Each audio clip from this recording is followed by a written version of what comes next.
Numéro 10. Centrale nucléaire de Hinkley Point C, Royaume-Uni. Imaginez ceci. Nous sommes en 2016. Le gouvernement britannique donne son accord pour une toute nouvelle centrale nucléaire sur la côte du Somerset, 18 milliards de livres. Date d'ouverture, 2025. Elle alimentera 6 millions de foyers, soit environ 7% de tous les besoins du Royaume-Uni. De l'électricité propre, zéro carbone, fiable, pour 60 ans. Nous sommes maintenant en 2026. La centrale n'est pas ouverte et la facture vient d'atteindre 48 milliards de livres en valeur actuelle, soit presque le triple de ce qui avait été promis. Hinkley Point C est la première nouvelle centrale nucléaire du Royaume-Uni depuis une génération et elle est devenue la plus grande honte en matière d'infrastructure du pays. En février 2026, l'entreprise énergétique française EDF, qui construit la centrale, a annoncé un nouveau retard. Le premier réacteur ne commencera à produire de l'électricité qu'en 2030 au plus tôt. L'unité 2, probablement en 2031. C'est au moins 6 ans plus tard que ce qui avait été promis à l'origine. Qu'est-ce qui ne cesse de mal tourner? Principalement ceci. Personne, à l'époque moderne, n'avait réellement construit l'un de ces réacteurs auparavant. Le design, appelé réacteur EPR, était censé représenter une nouvelle génération d'énergie nucléaire plus sûre et plus efficace. Mais il s'est avéré extraordinairement complexe à construire. EDF a attribué la productivité inférieure aux attentes à l'installation électromécanique. Imaginez des kilomètres de tuyauterie spécialisée, de câblage et d'intégration de systèmes à l'intérieur d'une immense enceinte pressurisée. C'est le genre de travail qui exige des compétences extraordinaires et il n'y a tout simplement pas assez de personnes en Grande-Bretagne capables de le faire. Plus de 6300 ouvriers sont présents sur le site chaque jour et ils sont toujours en retard. Et puis, il y a le prix de l'électricité elle-même. Le gouvernement britannique a garanti à EDF un prix d'exercice, un tarif fixe pour chaque unité d'électricité produite par la centrale, de 92 livres et 50 pence par mégawattheure. À l'époque, cela semblait raisonnable. Aujourd'hui, les parcs éoliens offshore les moins chers fournissent de l'électricité à 40 livres par mégawattheure. L'électricité produite par Hinkley coûtera plus du double de celle de l'éolien. Les critiques affirment que le Royaume-Uni s'est enfermé dans le contrat d'électricité le plus cher de l'histoire. Les partisans affirment que l'éolien et le solaire ne peuvent pas fonctionner 24 heures sur 24, que le nucléaire fournit la puissance de base stable qui permet de garder les lumières allumées pendant les tempêtes hivernales et qu'on ne peut pas mettre de prix sur la sécurité énergétique. Voici la partie vraiment incroyable. En juin 2016, lorsque cet accord a été signé, la Grande-Bretagne faisait encore partie de l'Union européenne. Le vote sur le Brexit a eu lieu 2 semaines plus tard. L'un des principaux investisseurs de Hinkley, China General Nuclear Power, une entreprise que les États-Unis ont ensuite ajoutée à leur liste noire pour la sécurité nationale. La Grande-Bretagne a passé des années à essayer de déterminer quoi faire avec un co-investisseur chinois dans son infrastructure nucléaire. La participation chinoise a finalement été réduite, mais pas avant que les complications diplomatiques ne fassent la une des journaux pendant des années. Avec près de 50 milliards de livres, c'est la centrale électrique la plus chère jamais construite dans le monde occidental, et elle ne produira pas un seul watt avant 2030. Numéro 9, HS2, le train à grande vitesse du Royaume-Uni. Si Hinkley Point C est la centrale électrique la plus chère jamais construite en Occident, alors HS2 pourrait bien être le projet ferroviaire le plus coûteux et le plus chaotique de l'histoire britannique. High Speed 2, une toute nouvelle ligne ferroviaire de Londres à Birmingham, destinée à terme à atteindre Manchester. L'idée était simple. Les principales lignes ferroviaires britanniques ont plus de 150 ans et sont complètement saturées. HS2 offrirait au pays une capacité ferroviaire digne du XXIe siècle. En 2010, l'estimation était de 33 milliards de livres pour l'ensemble du réseau. D'ici 2026, rien que la portion Londres-Birmingham, soit la première phase, devrait désormais coûter entre 87,7 milliards et 102,7 milliards de livres sterling. C'est 3 fois le coût initial pour un trajet bien plus court. Manchester a été complètement abandonné en 2023. Et voici le calendrier. Lorsque le projet HS2 a été initialement planifié, les trains devaient circuler entre Londres et Birmingham d'ici décembre 2026. En réalité, la dernière estimation officielle confirmée au Parlement en mai 2026 prévoit que les premiers services commenceront quelque part entre 2036 et 2039 et que les services complets jusqu'à London Euston seront opérationnels entre 2040 et 2043. Cela représente un retard d'environ 17 ans pour une ligne de 100 miles. Des tunneliers sont actuellement en train de creuser sous Londres, avançant vers Euston. Des milliers d'ouvriers sont présents sur le site. Des milliards ont déjà été dépensés et ne peuvent pas être récupérés. L'analyse du gouvernement montre que l'annulation du projet coûterait à peu près autant que son achèvement, car tellement d'argent a déjà été investi. Ils poursuivent donc le projet. En mai 2026, le gouvernement a annoncé une révision, abaissant la vitesse maximale du train de 360 km/h à 320 km/h afin d'économiser 2,5 milliards de livres et de raccourcir le calendrier. Ils ont également abandonné les plans pour des trains automatisés. Le secrétaire au transport a déclaré au Parlement que les passagers et les contribuables avaient été déçus par des années de mauvaise gestion. C'était ce rare moment d'honnêteté qui arrive généralement avec une dizaine d'années de retard. L'ironie, c'est que la HS2 et le Lower Thames Crossing, dont nous parlerons dans un instant, sont tous deux en construction en même temps dans le même pays. La Grande-Bretagne construit simultanément son chemin de fer le plus cher et son tunnel routier le plus coûteux. Les critiques posent une question légitime. Le Royaume-Uni est-il tout simplement incapable de réaliser de grandes infrastructures dans les délais et le budget impartis? La réponse, d'après les faits, semble être « pas à cette échelle, non ». Numéro 8, Nusantara, la nouvelle capitale de l'Indonésie. Jakarta s'enfonce, et ce n'est pas une métaphore. La ville s'enfonce littéralement et physiquement dans la terre. Certaines parties du nord de Jakarta ont baissé de plus de 4 mètres au cours de la dernière décennie. Certains quartiers vivent désormais à 4 mètres sous le niveau de la mer. Le sol s'effondre parce que, pendant des années, alors que la ville atteignait plus de 30 millions d'habitants, les résidents et les entreprises ont foré des puits dans la nappe phréatique sous la ville et l'ont asséché. Lorsque l'eau est partie, le sol au-dessus s'est effondré. Chaque année, de grandes parties de la ville s'enfoncent de 10 à 20 cm. En même temps, la mer monte. Les climatologues ont averti que sans intervention, une grande partie du nord de Jakarta pourrait être définitivement submergée d'ici quelques décennies. La solution de l'Indonésie? Déplacer la capitale à 1200 km de là, dans la jungle de Bornéo, vers une toute nouvelle ville construite à partir de rien, appelée Nusantara. Le concept est véritablement audacieux. Nusantara est conçue pour être une ville verte et intelligente, alimentée entièrement par des énergies renouvelables. Elle se situe dans l'est du Kalimantan, loin des risques volcaniques et sismiques de Java, avec une géologie stable et une exposition moindre aux catastrophes naturelles.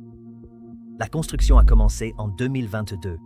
Le gouvernement y a déjà investi environ 4,7 milliards de dollars américains. Mais c'est ici que l'histoire se complique.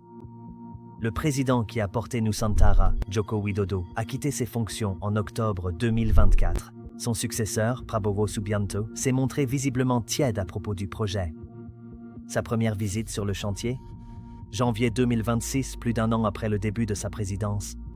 Le financement public pour 2026 a été réduit à environ 300 millions de dollars, soit à peu près un tiers de ce que les planificateurs estiment nécessaire. Les investisseurs privés, ils ne se manifestent pas. Le gouvernement avait promis que l'argent privé couvrirait la majeure partie du coût total de 30 à 35 milliards de dollars. Jusqu'à présent, la majeure partie de la facture a été financée par les contribuables. Et puis, il y a l'affaire judiciaire. En mars 2026, un tribunal indonésien a ordonné au gouvernement de publier des études d'impact environnemental jusque-là retenues concernant 2 projets d'infrastructure à Nusantara qui touchaient les communautés autochtones locales. Une ONG a qualifié cela de victoire pour la transparence, mais cela a mis en lumière à quel point les communautés locales de Bornéo ont été peu consultées dans la précipitation des travaux. Pendant ce temps, à Jakarta, les 10 millions de personnes qui restent sur place posent des questions embarrassantes. La digue censée protéger le nord de Jakarta contre les inondations? Elle aussi est retardée. Le gouvernement a donné à Nusantara un nouvel objectif, plus modeste, devenir la capitale politique de l'Indonésie d'ici à 2028, avec seulement les bâtiments législatifs et judiciaires.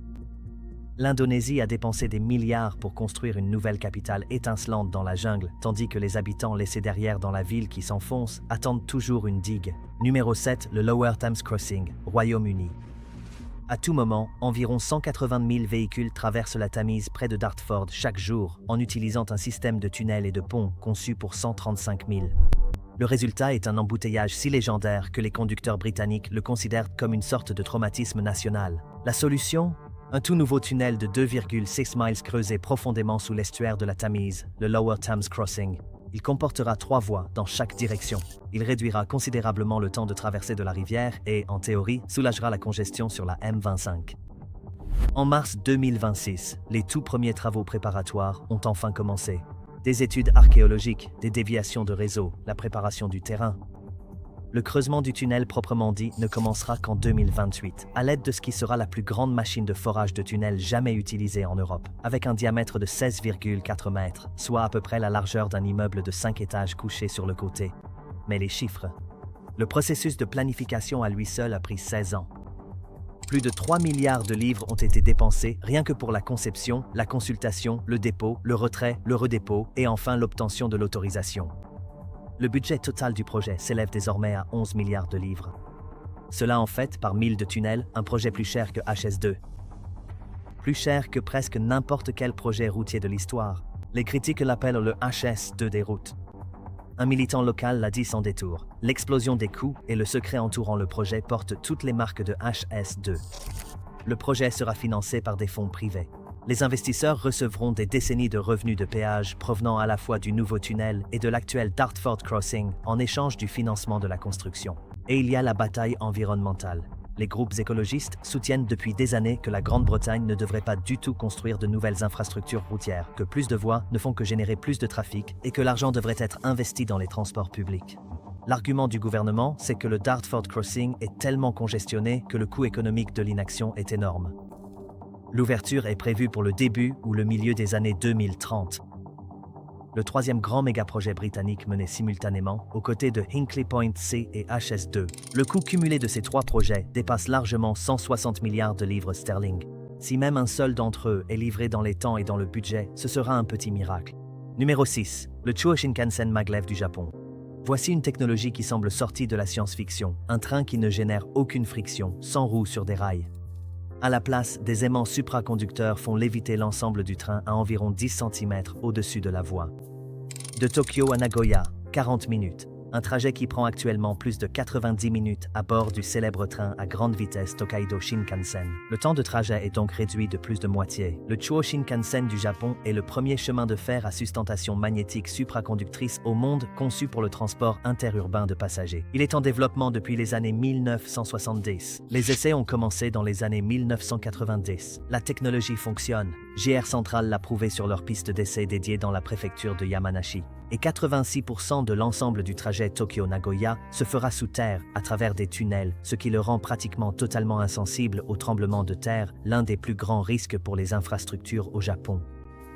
Et pourtant, en 2026, le projet accuse plusieurs années de retard, et son coût a presque doublé, passant de 34 milliards de dollars à l'origine à environ 73 milliards aujourd'hui. Que s'est-il passé ? Une préfecture, Shizuoka, une petite région située directement sur le tracé de la section la plus difficile, le tunnel des Alpes du Sud, un tunnel de 25 km creusé jusqu'à 1400 mètres de profondeur, le tunnel le plus profond et le plus complexe techniquement du projet.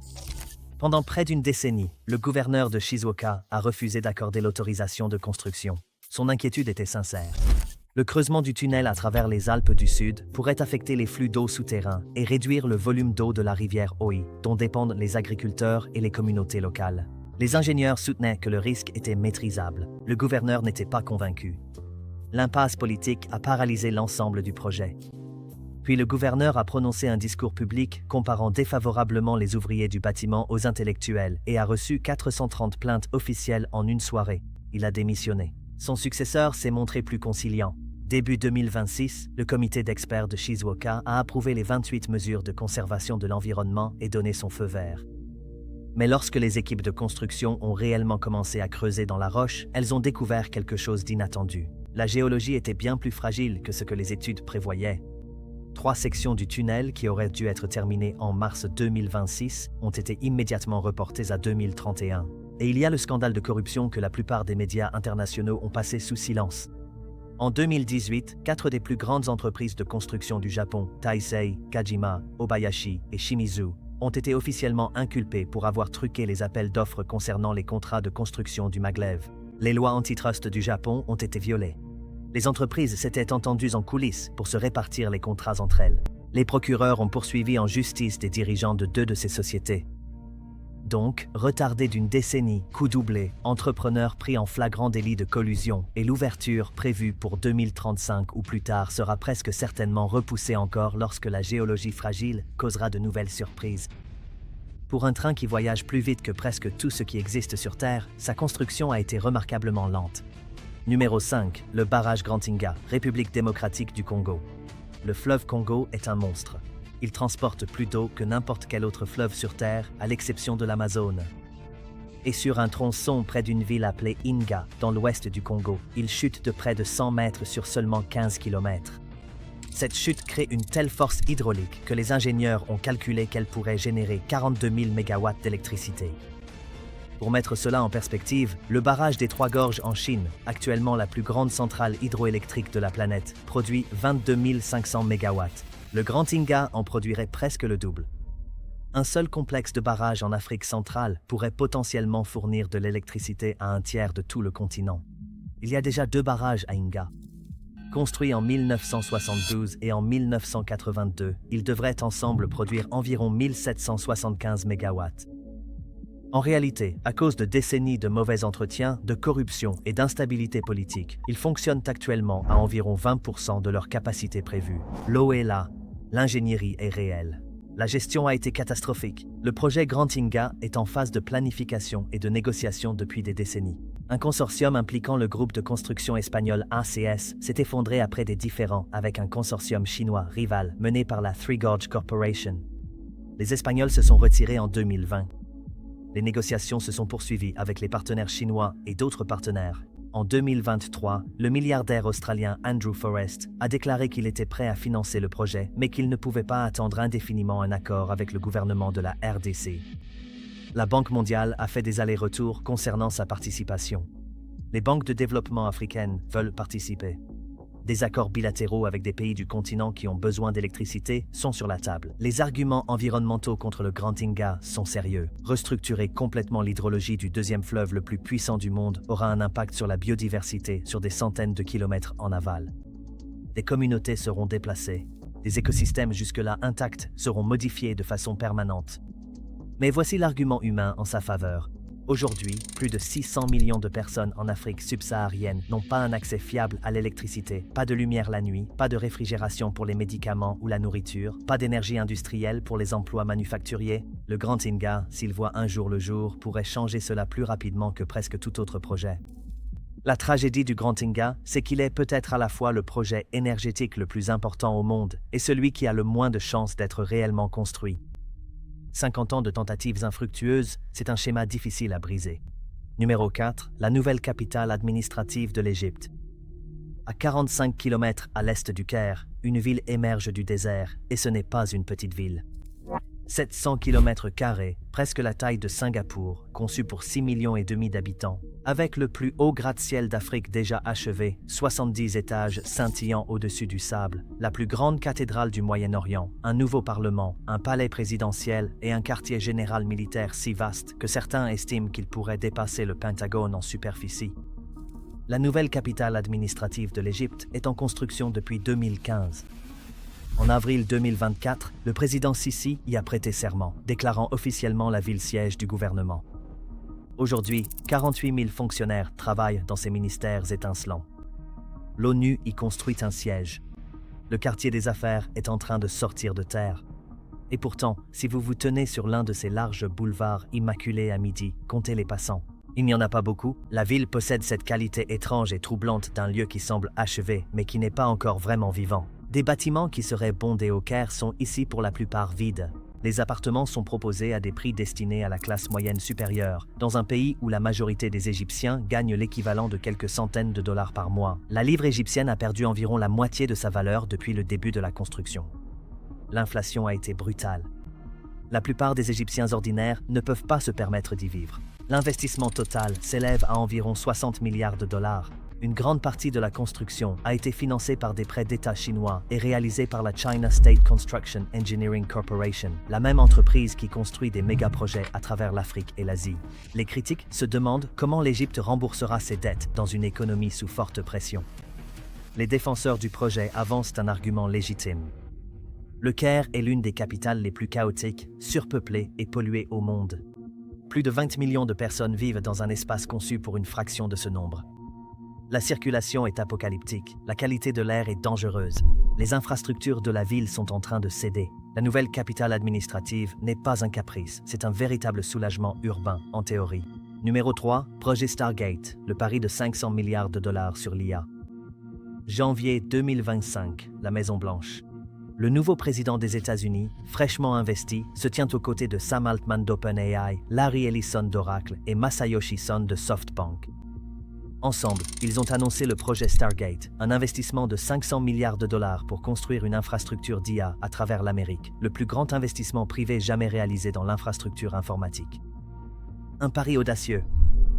Un pari que l'intelligence artificielle générale arrive et que celui qui construira les ordinateurs les plus puissants en premier l'emportera. Le campus phare, Abilene, Texas. Début 2026, plus de 6400 ouvriers étaient présents sur le site. De nouveaux bâtiments s'élèvent rapidement sur des centaines d'hectares de broussailles du Texas occidental. Des puces Nvidia arrivant par conteneurs entiers. Le premier centre de données Stargate vrombissait avec plus de puissance de calcul que la plupart des pays ne pourraient en rêver. Et puis, le chaos. En février 2026, OpenAI a annoncé à ses investisseurs qu'elle réduisait ses engagements de dépenses à long terme de 1,4 trillion de dollars à 600 milliards. En avril, OpenAI a complètement mis en pause son projet Stargate au Royaume-Uni, invoquant des coûts énergétiques élevés et des réglementations britanniques sur le droit d'auteur jugées hostiles à l'entraînement de l'IA. En Norvège, OpenAI s'est retiré d'un site de centre de données que Microsoft a immédiatement repris. La grande vision unifiée qu'OpenAI et ses partenaires construisaient ensemble est discrètement devenue une course où chaque entreprise suivait sa propre voie. Oracle, qui avait contracté des dizaines de milliards de dettes pour financer le développement, a fait face à une action en justice de la part des actionnaires en février 2026. Les investisseurs ont accusé les dirigeants de l'entreprise d'avoir fait des déclarations trompeuses sur les rendements financiers attendus. Amazon, Google et CoreWeave ont tous signé des accords séparés pour combler les manques de capacité laissés par le retrait d'OpenAI. Ce qui avait été annoncé comme une coentreprise ressemble de plus en plus à une opération immobilière, avec différents locataires occupant les mêmes bâtiments. Elon Musk, qui dirigeait alors le département de l'efficacité gouvernementale, a publiquement qualifié Stargate d'arnaque, accusant OpenAI de ne pas avoir les fonds nécessaires pour tenir ses promesses. Sam Altman d'OpenAI a répliqué en accusant Musk d'abuser de son pouvoir gouvernemental pour favoriser sa propre entreprise d'IA, XAI. L'administration Trump a pris le parti d'OpenAI. La situation est devenue très compliquée et très publique. Voici ce qui permet d'y voir clair au milieu de tout ce bruit. Le campus d'Abilene est réel et opérationnel. Le site Stargate d'Abu Dhabi, en partenariat avec la société Emirati d'intelligence artificielle G42, progresse. La demande en puissance de calcul pour l'IA est réellement énorme et ne cesse de croître. Même à 600 milliards de dollars, il s'agit toujours du plus grand investissement dans les infrastructures technologiques de l'histoire de l'humanité. La controverse ne porte pas sur la construction de la puissance de calcul pour l'IA, mais sur la capacité réelle des entreprises qui font des annonces à plusieurs milliers de milliards de dollars à la Maison-Blanche à tenir leurs promesses, ou si elles se contentent simplement d'annoncer les chiffres les plus élevés possibles pour gagner la faveur politique et accéder au soutien du gouvernement. L'écart entre le communiqué de presse et la réalité, c'est l'histoire de Stargate en 2026. Numéro 2, le train à grande vitesse de Californie. En 2008, les électeurs californiens se sont rendus aux urnes et ont approuvé la proposition 1A, une obligation de 9,95 milliards de dollars pour aider à financer une ligne de train à grande vitesse de San Francisco à Los Angeles. Le train à grande vitesse devait rouler à plus de 320 km/h. Le prix du billet complet devait être d'environ 55 $ et l'ensemble du projet devait être opérationnel d'ici 2020. C'était il y a 18 ans et pas un seul passager n'a encore voyagé à grande vitesse nulle part. Qu'est-ce qui a mal tourné ? Presque tout. L'autorité du train à grande vitesse de Californie a modifié son tracé à plusieurs reprises. Elle a publié et révisé plan d'affaires sur plan d'affaires. Chaque plan comporte une nouvelle estimation des coûts. Chaque estimation est plus élevée que la précédente. En 2008, le coût était de 33,45 milliards de dollars. D'ici 2026, le propre plan d'affaires officiel de l'autorité estime la phase 1 de San Francisco à Los Angeles à 126 milliards de dollars. Des analystes indépendants et des législateurs de l'État, travaillant avec des analystes législatifs non partisans, estiment le coût réel à plus de 230 milliards de dollars lorsque l'on inclut les coûts cachés, l'inflation et les segments manquants. Cela représente une augmentation de 700% du coût pour un train qui n'existe toujours pas. Qu'est-ce qui existe réellement ? Environ 119 miles d'infrastructures de construction dans la Central Valley de Californie, le cœur agricole plat de l'État, où la terre était la moins chère et la plus facile à construire. Le tronçon en construction relie Merced à Bakersfield, deux villes de taille moyenne que la plupart des Californiens ne visitent à peu près jamais. Les premiers trains opérationnels sur ce tronçon sont désormais attendus au début des années 2030, soit près de 25 ans après que les électeurs ont approuvé l'obligation d'emprunt. Le scandale va au-delà du coût. Les propres analystes de la législature de l'État ont constaté que l'autorité avait modifié arbitrairement la portée du projet, ignoré les exigences légales, supposé des changements dans la loi de l'État qui n'avaient pas eu lieu, et produit des estimations de coûts sans aucun plan de financement crédible pour les soutenir. Lors d'une audition en avril 2026, un sénateur de l'État a déclaré sans détour « C'est un projet qui ne sera jamais construit, et tout le monde dans ce bâtiment le sait ». Lors de la même audition, un membre du conseil d'administration de l'autorité a déclaré à l'émission 60 minutes de CBS que l'estimation actuelle dépassait à peine 125 milliards de dollars et l'a qualifié de chiffre optimiste. Les défenseurs du projet soulèvent un véritable argument. Les routes et les aéroports de Californie sont saturés. La population ne cesse d'augmenter. Les engagements climatiques exigent des alternatives à la voiture. Sans train à grande vitesse, le système de transport de l'État finira lentement par s'étouffer. Les critiques avancent un argument tout aussi valable. Un ancien maire de San José l'a résumé parfaitement lors d'un débat pour le poste de gouverneur. Il ne devrait pas coûter plus cher d'aller à Modesto que d'aller sur la Lune. Il n'a pas tort. Le programme Apollo a coûté environ 280 milliards de dollars actuels. Le train à grande vitesse de Californie, à 230 milliards de dollars et toujours pas construit, s'approche de ce chiffre pour un train. Numéro 1, Neom et The Line, Arabie Saoudite. En 2021, le prince héritier saoudien Mohammed Ben Salman a publié une vidéo qui a fait exploser Internet. Elle montrait deux énormes gratte-ciel miroirs, hauts de 500 mètres, plus haut que l'Empire State Building. Posés sur le côté, s'étendant en une ligne droite ininterrompue sur 170 km de désert et de montagnes saoudiens, de la côte de la mer Rouge jusqu'au haut plateau de Tabouk. À l'intérieur, une ville linéaire entièrement autonome et climatisée pour 9 millions de personnes, alimentée exclusivement par des énergies renouvelables, avec un train à grande vitesse parcourant toute la longueur en seulement 20 minutes. Le projet s'appelait The Line. C'était la pièce maîtresse de la zone de développement futuriste Neom d'Arabie Saoudite, d'une valeur de 500 milliards de dollars. Et, selon le prince héritier, cela allait coûter 1 trillion de dollars. Le monde a réagi avec un mélange d'admiration et d'incrédulité. Les architectes l'ont qualifié de visionnaire. Les ingénieurs ont discrètement fait remarquer que personne n'avait jamais construit quoi que ce soit de comparable et que la physique nécessaire pour créer un environnement hermétiquement contrôlé sur 170 km de long et 500 mètres de haut était, pour rester poli, loin d'être résolue. Ils avaient raison. En septembre 2025, le Fonds d'investissement public d'Arabie Saoudite, le fonds souverain qui soutenait le projet, avait suspendu la construction. Un audit interne divulgué au Wall Street Journal a révélé un coût total estimé, non pas à 1 trillion de dollars, mais à 8,8 trillions de dollars. Pour mettre cela en perspective, 8,8 trillions de dollars représentent à peu près la taille de l'ensemble de l'économie japonaise. Selon l'audit, la date d'achèvement serait aux alentours de l'année 2080. À la mi-2026, l'ensemble du bilan de la construction de The Line se résume à ceci: 2,4 km de fondation achevée sur les 170 prévus. Cela représente 1,4% du tracé et aucune structure n'a émergé au-dessus du sol. Les effectifs ont été réduits de 35%. Le PDG de Neom a démissionné. La station de ski prévue à Trojena, un autre sous-projet de Neom, qui devait accueillir les Jeux asiatiques d'hiver de 2029, a perdu ce rôle d'hôte après le report des Jeux. Le fonds d'investissement public saoudien a passé une perte de 8 milliards de dollars. Que va-t-il se passer maintenant ? L'Arabie Saoudite, confrontée à la pression sur les revenus pétroliers et au fardeau financier d'accueillir l'Expo 2030 et la Coupe du Monde de la FIFA 2034, s'est tournée vers ce qui rapporte de l'argent à court terme. Les infrastructures déjà construites à Neom sont en train d'être réaffectées, très probablement en centre de données pour l'IA. La ville futuriste du futur est en train de devenir une ferme de serveurs. The Line n'est pas officiellement annulé. Les responsables saoudiens insistent sur le fait qu'il sera construit un jour. Mais la version qui existera peut-être un jour ne ressemblera presque en rien au Canyon Miroir pour 9 millions de personnes présentées dans la vidéo originale. Ce que The Line est vraiment, au final, c'est la vidéo conceptuelle la plus chère de l'histoire de l'humanité. Un rendu à 8 800 milliards de dollars. Un monument à l'écart entre l'ambition et la physique, et un avertissement que les promesses les plus spectaculaires sont parfois celles qui méritent le plus de scepticisme.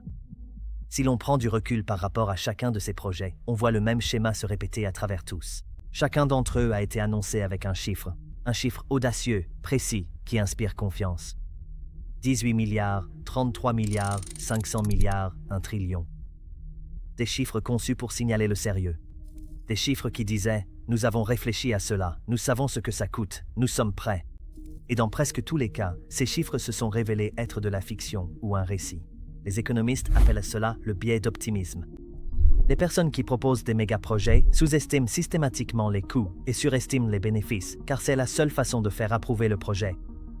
Une fois qu'il est approuvé, l'argent circule, les contrats sont signés et il devient plus difficile d'arrêter que de continuer, même lorsque les coûts explosent. Le professeur Bent Flyvbjerg, l'un des plus grands experts mondiaux en réalisation de méga-projets, a étudié des centaines de grands projets d'infrastructure. Son constat ? 9 sur 10 dépassent le budget. Le dépassement moyen des coûts pour les grands projets ferroviaires dans le monde est de 44,7%. Pour les ponts et les tunnels, c'est 33,8%. Pour les projets de cette liste, c'est bien pire que la moyenne. Il y a aussi une dimension politique. Les méga-projets sont extrêmement utiles pour les gouvernements. Ils signalent de l'ambition. Ils génèrent des emplois dans la construction. Ils créent un récit de progrès national. L'annonce rapporte des voix, peu importe ce qui se passe ensuite. Au moment où les dépassements de coûts deviennent indéniables, les politiciens qui ont approuvé le projet sont souvent déjà partis. Et pourtant, et c'est important, la plupart de ces projets répondent à de vrais problèmes. Les routes et les chemins de fer britanniques sont réellement surchargés. L'Arabie Saoudite a vraiment besoin de se diversifier du pétrole. La Californie a vraiment besoin d'une alternative à la voiture. La capitale de l'Indonésie est réellement en train de s'enfoncer. Le Congo a vraiment besoin d'électricité. Le problème n'est pas l'ambition, mais l'écart entre la promesse faite le jour de l'annonce et la réalité qui apparaît lorsque les ingénieurs commencent réellement à creuser. Voilà où nous en sommes. Les 10 projets pharaoniques les plus controversés du monde en ce moment ont un point commun. Ils ont tous commencé par quelqu'un debout à un podium, annonçant un chiffre et faisant une promesse. Chaque vidéo que nous réalisons demande des heures de recherche, de vérification des faits et d'écriture, parce que nous pensons que vous méritez mieux que de simples gros titres. Si cette vidéo vous a apporté quelque chose, un fait que vous ignoriez, une histoire qui vous a étonné, ou simplement quelques minutes qui ont valu votre temps, envisagez de soutenir directement la chaîne. Il y a un lien dans la description où vous pouvez faire un don ponctuel ou devenir un soutien mensuel. Aucun contenu payant. Votre don nous permet simplement de continuer à en produire. Même 3 $ font une différence. Sérieusement. Si faire un don n'est pas possible pour vous en ce moment, ce n'est absolument pas un problème. Abonnez-vous simplement, activez la cloche et partagez cette vidéo avec une personne à qui elle pourrait plaire. Ça ne coûte rien et ça compte énormément. On se retrouve dans la prochaine vidéo.